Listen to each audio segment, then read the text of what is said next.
तो last part में हमने देखा था सुजिन लुओ फेंग को याद करके कहती है, लुओ फेंग मुझे विश्वास है तुम जरूर वापस आओगे। और हम देखते हैं इधर लुओ फेंग उस रूम से बाहर आने के लिए 1 साल तक मेहनत करता है, लेकिन फिर भी वो नाकाम रहता है और वो काफी ज्यादा गुस्सा हो जाता है। और इधर होंग लुओ फेंग का डेथ कंफर्म कर देता है और ये न्यूज सुनकर ली याओ लुओ फेंग के मदर को टॉर्चर करता है, जिससे लुओ फेंग का भाई हुआ को काफी गुस्सा आता है। वो कहता है ये लोग मेरे फैमिली से जलते हैं। फिर हम देखते हैं लुओ फेंग काफी ज्यादा मेहनत करता है और 1 साल और 3 महीने तक कड़ी मुशक्कत करने के बाद फाइनली वो उस रूम को ब्रेक कर देता है। उसके बाद क्या होता है अगर आपको डीपली में जानना है तो मैं पहले ही बोनस एपिसोड में बता चुका हूँ, तो बिना टाइम वेस्ट करते हुए चलिए एक्सप्लेन करते हैं। उससे पहले मैं आपको बता दूं कि ये ऑफिशियल एपिसोड है। तो एपिसोड की शुरुआत होती है एंशिएंट सिविलाइजेशन के बेस से, जहाँ एक पर्सन कहता है रियो नंबर 9 फिलहाल अभी नॉर्मल है, जिसपे इंस्पेक्टर व्लादिमीर कहता है ये कैलकुलेट करो कि नेक्स्ट गेट कब ओपन होगा। और जैसे वो कॉफी पीने जाता है तभी अचानक वहाँ अलार्म बजने लगती है। ये सुनकर सभी सोल्जर अलर्ट हो जाते हैं। इंस्पेक्टर व्लादिमीर कहता है अचानक ये अलार्म कैसे बजने लगी, जरूर कुछ गड़बड़ है। और ये अलार्म उसे गेट के पास से बज रही थी। वो सोल्जर पैनिक होकर गिर जाता है और वो इशारा करता है कि वो गेट खुलने वाला है। फिर वो उस मॉनिटर पे देखते हैं कि आखिर अंदर क्या हो रहा है और इधर सभी सोल्जर गन लेकर उस गेट के सामने जाते हैं। तभी वो गेट ओपन हो जाती है। फिर इंस्पेक्टर व्लादिमीर उस गेट के अंदर जाते हैं और उसके पीछे वो सोल्जर भी आते हैं और वो सोल्जर शूट करने के लिए तैयार हो जाते हैं। तभी उस गेट से लुओ फेंग बाहर आता है। फिर इंस्पेक्टर व्लादिमीर उन सोल्जर के गन को नीचे करते हैं और वो लुओ फेंग को देखकर हैरान हो जाते हैं, लेकिन वो अंदर से काफी खुश थे। फिर हम देखते हैं लीडर यारो और जूसी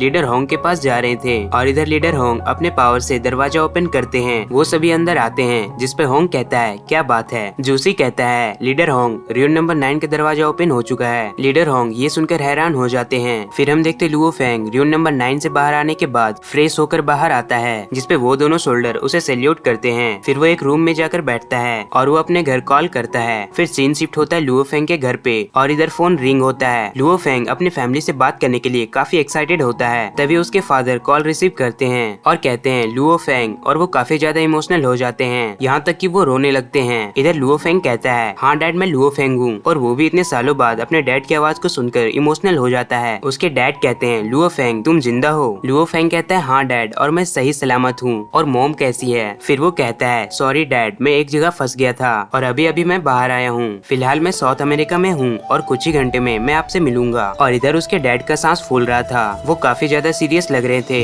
फिर वो कहते हैं घबराओ मत हम सब सही हैं, तुम्हारे लिए तुम्हारा मिशन काफी इम्पोर्टेंट है। फिर हम देखते हैं उसके डैड जोर से खांसने लगते हैं और उसके मुंह से ब्लड आने लगती है। ये सुनकर लुओ फेंग घबरा जाता है और कहता है डैड आपको क्या हुआ है, आप कैसे हो। और इधर हम देखते हैं वो और भी ज्यादा खांस रहे थे। तभी वहाँ एक नर्स आती है और उसे संभालती है। फिर वो कहते हैं सौभाग्य से मेरा फैमिली अब सही है, बस तुम जल्दी से लौट आओ फिर सब कुछ सही हो जाएगा। जिसपे लुओ फेंग कहता है हाँ डैड मैं जल्दी आ रहा हूँ फिर सब सही हो जाएगा। फिर उसके डैड कॉल काट देते हैं। तभी वह हुआ आता है और कहता है डैड मैं अभी यूरोपा से मिलके आ रहा हूँ, वो इस स्टेट की सबसे अच्छी मेडिसिन बनाने वाली कंपनी है, उससे आप काफी जल्दी रिकवर हो जाओगे। फिर वो देखते हैं उसके डैड रो रहे थे और वो रोते हुए कहते हैं लुओ फेंग वापस आ गया है। ये सुनकर हुआ भी हैरान हो जाता है और उसके हाथ से दूध का जार गिरकर टूट जाता है। फिर हम देखते हैं सुजिन अकेले टेबल पे आराम कर रही थी और उसके टेबल पे लुओ फेंग और उसकी तस्वीर होती है, मतलब कि वो अभी भी लुओ फेंग को मिस कर रही थी और वो लुओ फेंग के साथ बिताए हुए कुछ पल को याद करती है। फिर वो देखती है लुओ फेंग वहाँ से गायब हो जाता है और वो पेपर प्लेन नीचे गिर जाती है। तभी सुजिन अपने ख्यालों से बाहर आती है और वो लुओ फेंग को याद करके काफी बुरा फील करती है। तभी उसके फोन पे लुओ फेंग कॉल करता है। वो जैसे ही देखती है कि कॉलर आईडी लुओ फेंग का है तो उसे विश्वास ही नहीं होता है और उसके आंख से आंसू आने लगती है और वो रोने लगती है। फिर वो कॉल रिसीव करती है और इधर हम देखते हैं होलोग्राम से एक पर्सन कहता है ली याओ हमारा मिशन फेल हो गया। फिर वो पर्सन बताता है हुआ का प्रिपरेशन काफी अच्छा था। ये सुनकर ली याओ को काफी गुस्सा आता है और वो कहता है तुम सब बेकार हो, कोई भी काम सही से नहीं करते हो। तभी वहाँ काफी जल्दी में जेनेट आती है। ली याओ पूछता है क्या बात है, सब ठीक तो है। फिर वो बताती है लुओ फेंग एंशिएंट सिविलाइजेशन के रियो नंबर 9 से बाहर आ गया है। ये सुनकर ली याओ के तो होश ही उड़ जाते हैं और वो अपने चेयर पे बैठकर खुद को संभालने के लिए वाइन की तरफ हाथ बढ़ाता है, लेकिन डर से उसके हाथ कांप रहे थे और वो वाइन नीचे गिर जाती है। आप इससे अंदाजा लगा सकते हैं कि ली याओ लुओ फेंग से कितना डरता है। और इधर हम देखते हैं लुओ फेंग एंशिएंट सिविलाइजेशन से बाहर निकलता है। फिर वो अपने फाइटर जेट को कमांड देता है कम एंड पिक अप मी, और उसकी फाइटर जेट तेजी से उसके तरफ बढ़ रही थी।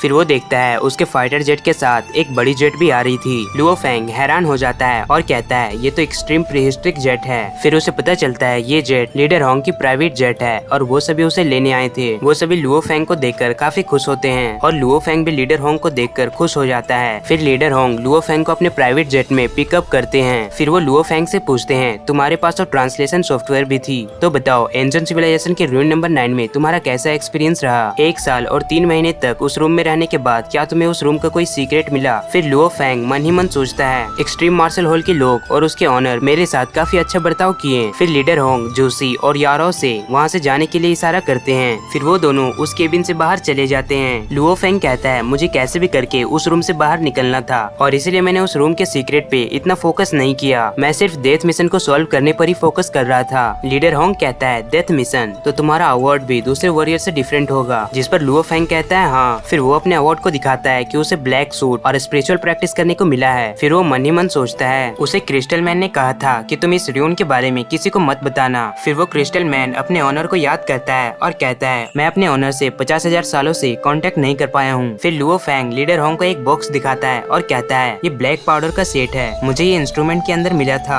लीडर होंग कहता है ठीक है तुम इसे यहीं छोड़ दो और जल्दी से तुम अपने फैमिली से मिलो। फिर लुओ फेंग उस प्राइवेट जेट से बाहर निकल जाता है और उनको बाय करता है। फिर वो अपने जेट में आता है और उसकी आर्मर निकलने लगती है। फिर वो अपने स्पेशल इंस्ट्रूमेंट को पहनता है जो कि उसे क्रिस्टल मैन ने दिया था। फिर हम देखते हैं लुओ फेंग अपने प्राइवेट जेट में बैठकर क्रिस्टल मैन के द्वारा दिए गए प्राइस को देखकर कहता है मुझे इन सब को सीक्रेट रखना होगा। फिर वो क्रिस्टल मैन के साथ बिताए हुए पल को याद करता है जहाँ हम देखते हैं क्रिस्टल मैन उसके वॉच से सभी इन्फॉर्मेशन को डिलीट कर रहा था। क्रिस्टल मैन कहता है मुझे माफ करना, र्यून नंबर 9 की इन्फॉर्मेशन लीक ना हो जाए इसलिए मैं तुम्हारे वॉच से सभी इन्फॉर्मेशन डिलीट कर रहा हूँ और जब तुम यहाँ से चले जाओगे तो तुम यहाँ की सारी इन्फॉर्मेशन सीक्रेट रखना। जिस पर लुओ फेंग पूछता है तुम कौन हो? जिस पर क्रिस्टल मैन कहता है मैं इस र्यून का कंट्रोल कोर हूँ, मैं यहाँ के टेक्स्ट, कल्चर, हिस्ट्री मतलब यहाँ की सभी चीजों को मैं कंट्रोल करता हूँ। और गाइज मैंने आपको पहले ही बोनस एपिसोड में बता दिया था कि ये कोई लिविंग क्रिएचर नहीं बल्कि एक आर्टिफिशियल इंटेलिजेंट है। फिर वो बताता है तुम इन सब चीजों को अच्छे से समझ सको इसलिए मैं ह्यूमन फॉर्म में हूँ, मैं तुम्हारे लैंग्वेज में बात कर रहा हूँ ताकि तुम अच्छे से समझ सको। और इसी के साथ ये एपिसोड यहीं पे खत्म होती है।